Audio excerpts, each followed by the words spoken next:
ونعوذ بالله من شرور أنفسنا ومن سيئات أعمالنا من يهده الله فلا مضل له ومن يضلل فلا هادي له أشهد أن لا إله إلا الله وحده لا شريك له وأشهد أن محمدا عبده ورسوله اللهم صل على محمد وعلى آل محمد كما صليت على إبراهيم وعلى آل إبراهيم إنك حميد مجيد اللهم محمد وعلى آل محمد كما باركت على إبراهيم وعلى آل إبراهيم إنك حميد مجيد. Ikhwanu fiddin, ibu-ibu, bapak, saudara-saudara jamaah salat subuh Masjid Al-Muhajirin rahimakumullah. Alhamdulillah, mari sama-sama kita bersyukur kepada Allah Subhanahu wa taala. Kembali pada kesempatan pagi hari ini tentunya kita bersama dimudahkan oleh Allah untuk menjalankan kewajiban kita sebagai seorang muslim, ibadah salat subuh berjamaah. Salah satu target harian yang harus dimiliki oleh seorang muslim adalah hendaknya mengerjakan ibadah salat subuh dengan cara berjamaah. Rasul sallallahu alaihi wasallam beliau pernah bersabda, barang siapa dari seorang muslim yang dia mengerjakan ibadah salat subuh berjamaah, fahuwa fi dhimmatillah, maka sungguh kata Nabi dia telah berada dalam jaminan Allah Subhanahu wa taala. Imam Nawawi rahimahullah taala beliau pernah menyebutkan yang dimaksud dengan orang yang mendapatkan jaminan Allah adalah orang tersebut adalah orang yang mendapatkan rahmat dari Allah Subhanahu wa taala. Artinya kalau seandainya ada orang yang mengerjakan ibadah salat subuh berjamaah kemudian dia harus diwafatkan juga di hari tersebut, maka dia telah mendapatkan rahmat dari Allah Subhanahu wa taala. Seorang sahabat Nabi, Anas ibnu Malik, Mu'ad ibnu Jabal, setiap selesai mengerjakan ibadah salat subuh berjamaah, mereka langsung kembali ke rumah-rumah mereka. Ditanya oleh Nabi sallallahu alaihi wasallam, kenapa kalian tidak lebih dulu berzikir? Kenapa tidak lebih dulu duduk sebentar, kata Rasul sallallahu alaihi wasallam. Kata Anas ibnu Malik, ya Rasulullah, istriku belum sholat. Mu'ad ibnu Jabal juga menyebutkan, istriku belum sholat ya Rasulullah. Maka pulanglah dua orang sahabat ini, kemudian kembali mengerjakan salat subuh berjamaah dengan istri-istri mereka. Dan ini menunjukkan akan agung dan besarnya pahala salat subuh berjamaah yang dia mendapatkan jaminan dari Allah. Dan ini dalil bahwasanya seorang yang ingin membantu orang lain agar dia mendapatkan pahala jamaah, kemudian dia harus mengulang salatnya, apakah boleh? Hukumnya boleh. Disebutkan dalam satu hadis yang dikeluarkan oleh Imam Muslim, ketika Rasul sallallahu alaihi wasallam selesai mengerjakan salat asar berjamaah bersama para sahabat, kemudian datang seorang laki-laki masuk ke dalam masjid, maka Nabi kemudian berkata kepada orang tersebut, apakah engkau sudah sholat? Kata orang tersebut, belum ya Rasulullah. Maka Nabi kemudian berkata kepada para sahabat, man yatasaddaqa bihadza rajul, siapa yang mau bersedekah dengan orang ini, kata Rasulullah. Para sahabat kemudian berkata kepada Rasulullah, ya Rasulullah, orang ini tidak pantas untuk mendapatkan sedekah. Orang ini orang kaya ya Rasulullah. Maka kata Rasulullah, salatlah engkau dengan orang yang belum salat ini. Fa inna laka nafilatan falahu fardun, maka sungguh engkau dapat pahala sunnah dan dia dapat pahala wajib.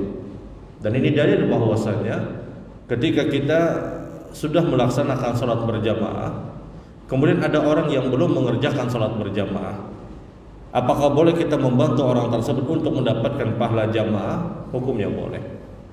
Terlebih ketika kita bicara ibadah salat subuh, maka target harian yang harus dimiliki oleh seorang muslim adalah hendaknya dia mengerjakan ibadah salat subuh dengan cara berjamaah.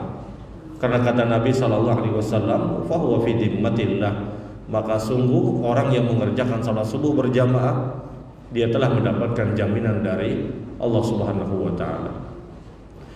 Baik Bapak Ibu yang dirahmati Allah, pagi hari ini kita akan sedikit membicarakan tentang takbir mutlak dan takbir muqayyad.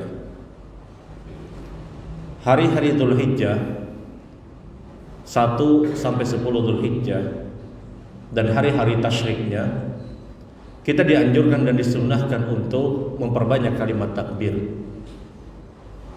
Pada saat Allah Subhanahu wa taala berfirman, "Wa yadhkuru ismallah fi ayyamil ma'lumat." Sebutlah nama Allah pada hari-hari yang diketahui. Dalam ayat yang lain, wa yadhkurullah fi ayyamil ma'dudat. Sebutlah Allah, ingatlah Allah pada hari-hari yang sudah ditentukan. Apa yang dimaksud dengan ayyamul ma'lumat? Apa yang dimaksud dengan ayyamul ma'dudat? Apa yang dimaksud dengan hari-hari yang dimaklumi, yang diketahui, dan hari-hari yang ditentukan dan ditetapkan? Abdullah ibn Abbas radhiyallahu ta'ala an beliau menafsirkan dua ayat ini. Wa yadhkurullah wa yadhkuru bismillah wa yadhkuru ismallah fi ayyamil ma'lumat dan wa yadhkurullah fi ayyamil ma'dudat. Yang dimaksud dengan ayyam ma'lumat, hari-hari yang diketahui adalah hari-hari yang dari tanggal 1 Dzulhijjah sampai 10 Dzulhijjah. Adapun ayyamul ma'dudat, hari-hari yang ditentukan dan hari-hari yang ditetapkan adalah hari-hari tasyrik, kata Abdullah ibn Abbas. Jadi di dalam bulan Dzulhijjah kita diperintahkan untuk berzikir dengan zikir yang mutlak, dan kita juga diperintahkan untuk berzikir dengan zikir yang muqayyad. Apa itu zikir mutlak? Zikir mutlak adalah zikir yang senantiasa diucapkan oleh seorang muslim yang dia tidak terkait dengan waktu atau keadaan khusus. Terus dia ucapkan kalimat takbir, misalnya Allah Akbar dan seterusnya. Sementara zikir muqayyad adalah zikir yang dia dikaitkan dengan waktu-waktu khusus. Dari tanggal 1 sampai tanggal 10 Dzulhijjah kita diperintahkan untuk memperbanyak zikir. Di antara zikir-zikir yang dianjurkan adalah memperbanyak kalimat takbir. Abu Hurairah radhiyallahu ta'ala dan Abdullah ibn Umar, dua orang sahabat Nabi sallallahu alaihi wasallam, setiap hari dari 1 Dzulhijjah sampai hari-hari Dzulhijjah, sebelum di 9 Dzulhijjah, mereka punya kebiasaan datang ke pasar-pasar Madinah, kemudian mengajak orang-orang yang ada di pasar untuk berzikir. Wa yukabbirun nasu bitakbirihima. Dan disebutkan dalam riwayat Imam Bukhari, ketika Abdullah ibn Umar pada saat Abu Hurairah radhiyallahu ta'ala an mereka berzikir dan mengajak para sahabat yang lain ikut berzikir, maka sahabat-sahabat yang lain pun mengikuti takbirnya dua orang sahabat ini. Jadi Abdullah ibn Umar, Abu Hurairah 1 Dzulhijjah mereka datang ke pasar, kemudian mereka bertakbiran. Wa yukabbiruna bitakbirihima, dan sahabat-sahabat yang lain pun mengikuti takbirnya dua orang sahabat ini. Dan itu terus berlanjut di 2 Dzulhijjah, 3 Dzulhijjah, 4 Dzulhijjah, 5 Dzulhijjah, sampai di 9 Dzulhijjah. Dalam riwayat yang lain sampai 10 Dzulhijjah. Dan takbir dua orang sahabat ini senantiasa diikuti oleh takbirnya para sahabat. Dan ini dalil bahwasanya ketika bertakbiran itu dipimpin oleh seseorang, kemudian diikuti oleh jamaah yang lain, apakah boleh? Hukumnya boleh. Karena sementara ada sebahagian orang yang membid'ahkan orang-orang yang bertakbiran. Ada segelintir orang yang ketika imam misalnya bertakbir, kemudian jamaah ikut bertakbir, mereka seakan-akan tidak mau untuk bertakbiran. Mereka menganggap ini perbuatan bid'ah. Abdullah ibn Umar, Abu Hurairah radhiyallahu ta'ala yang disebutkan dalam riwayat Imam Bukhari, justru mengajak para sahabat untuk bersama-sama bertakbir. Wa yukabbiruna bitakbirihima, dan sahabat-sahabat yang lain pun mengikuti takbirnya dua orang sahabat ini. Kalau bertakbiran itu dikatakan bid'ah, maka orang tersebut harus berani membid'ahkan Abu Hurairah dan Abdullah ibn Umar. Sementara ini sahabat-sahabat terbaik yang dimiliki oleh Rasul sallallahu alaihi wasallam. Jadi dua orang sahabat ini ketika di awal-awal Dzulhijjah terus mengajak para sahabat untuk bertakbir. Kenapa? Karena mereka sadar Takbir-takbir yang dilafadzkan, yang diucapkan khususnya di 10 hari awal di bulan Dzulhijjah, itu pahalanya lebih baik daripada orang-orang yang berjihad, orang-orang yang berperang di jalan Allah Subhanahu wa taala. Orang-orang yang berjihad, orang-orang yang berperang di jalan Allah, ketika masuk 1 sampai 10 Dzulhijjah, itu pahalanya dikalahkan dengan amalan apapun yang dilakukan oleh seorang muslim. Jadi kalau ada orang yang mengucapkan Allah Akbar, la ilaha illallah, Allah Akbar walillahil hamd, ini pahalanya mengalahkan dibandingkan orang-orang yang berjihad. Dan ini yang dilakukan oleh para sahabat radhiyallahu taala anhum. Karena kita tahu ini hari-hari emasnya kaum muslimin, hari-hari terbaik yang dimiliki oleh seorang muslim. Ada 10 hari awal di bulan Dzulhijjah. Dan para sahabat radhiyallahu taala anhum itu senantiasa memanfaatkan 10 hari awal bulan Dzulhijjah dengan diantaranya memperbanyak kalimat takbir. Nah, adapun takbir muqayyad adalah takbir yang dikaitkan dengan waktu sholat. Takbir yang dikaitkan dengan waktu sholat. Yang dia terjadi kapan? Dia terjadi sudah dari 9 Dzulhijjah sampai 13 Dzulhijjah. Jadi 9 Dzulhijjah, 10 Dzulhijjah, 11, 12 dan 13 Dzulhijjah, ketika masuk di 5 waktu sholat, dianjurkan dan disunnahkan untuk mengucapkan takbir muqayyad. Sekali lagi, takbir muqayyad adalah takbir yang dikaitkan dengan 5 waktu sholat. Jadi yang namanya takbiran itu tidak hanya dimulai pada saat hari raya Idul Adha. Takbiran itu sudah boleh mulai kapan? Pada saat 9 Dzulhijjah. Yang 9 Dzulhijjah di sini para ulama berbeda pendapat.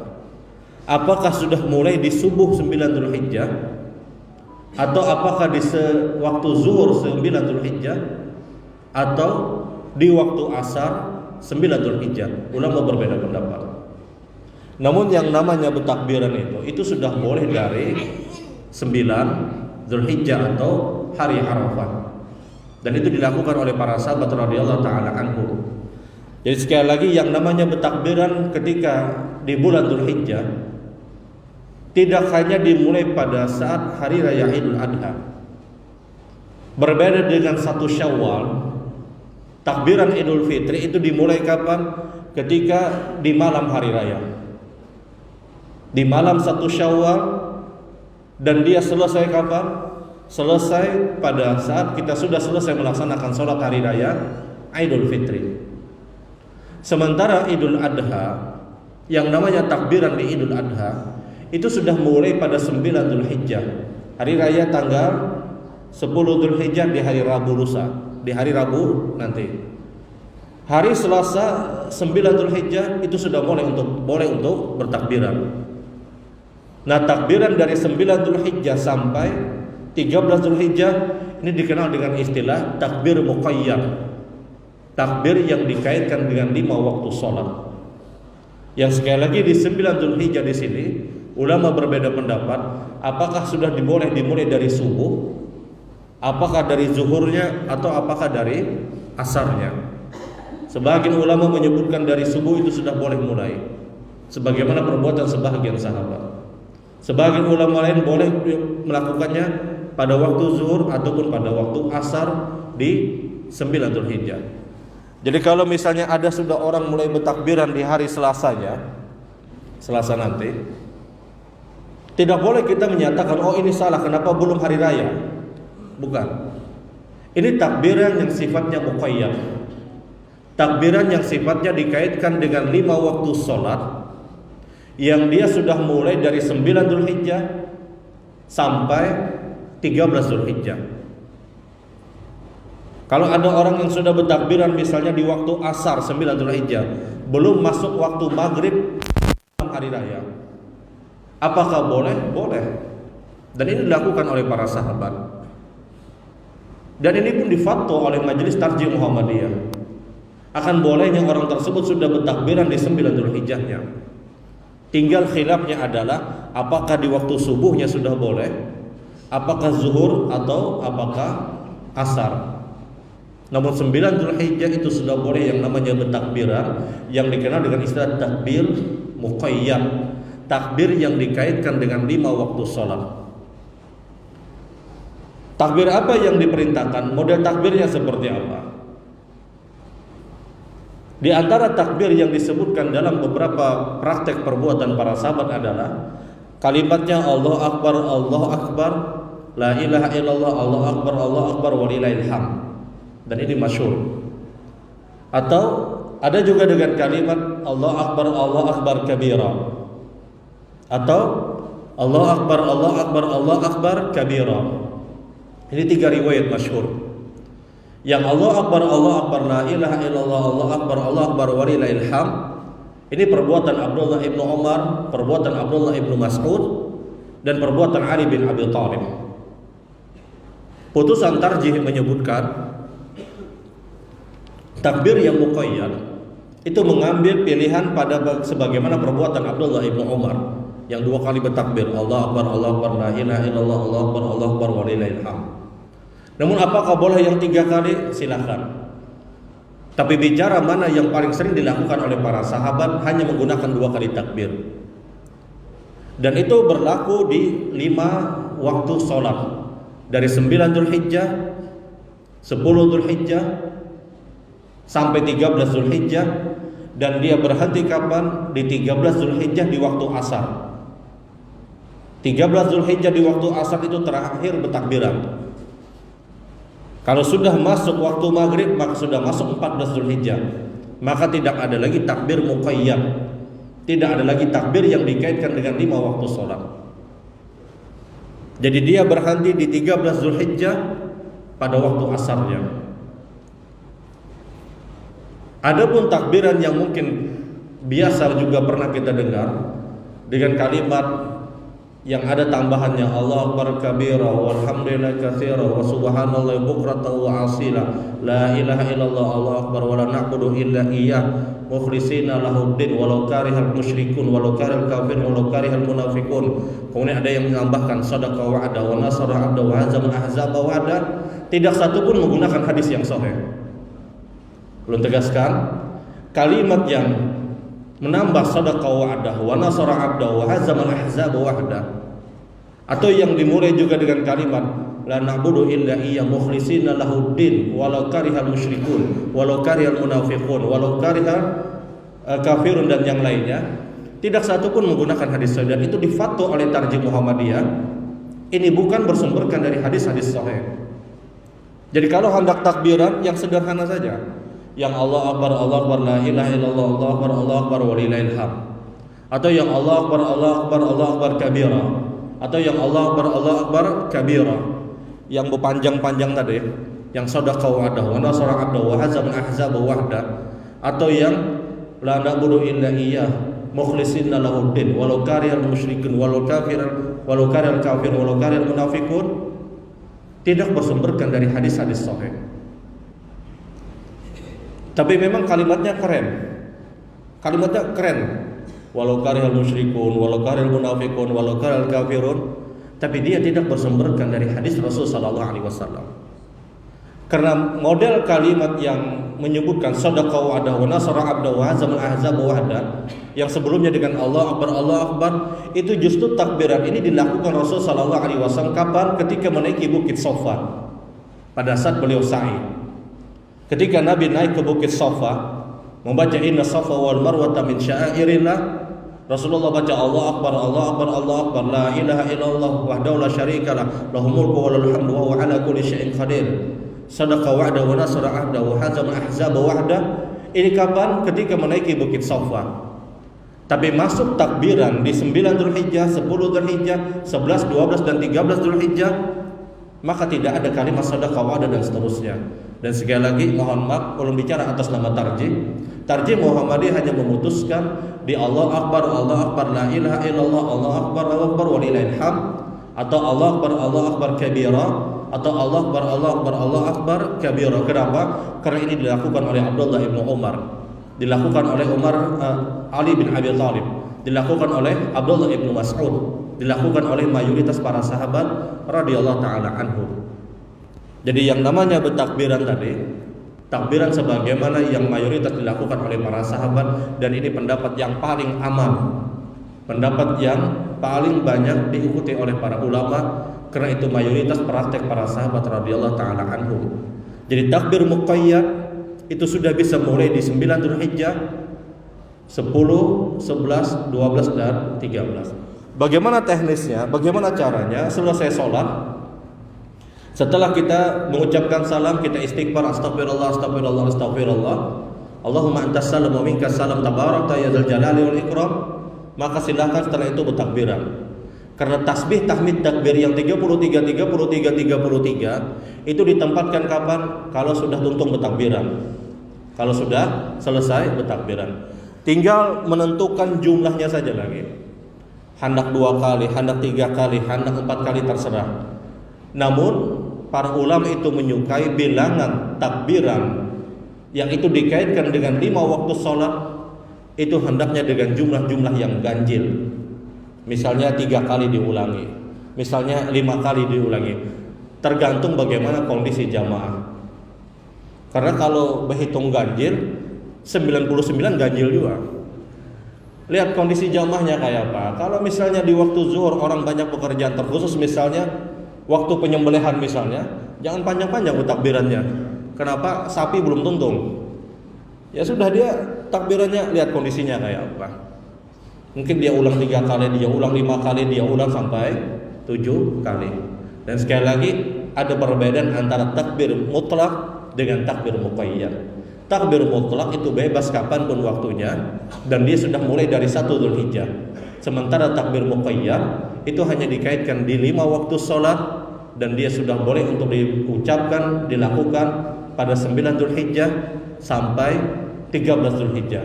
Nah, 9 Dzulhijjahnya di sini para ulama berbeda pendapat. Apakah sudah boleh dimulai di waktu subuhnya, apakah zuhurnya, atau di waktu asarnya. Subhanakallahumma bihamdik asyhadu an la ilaha illa anta astaghfiruka wa atubu ilaik. Assalamualaikum warahmatullahi wabarakatuh.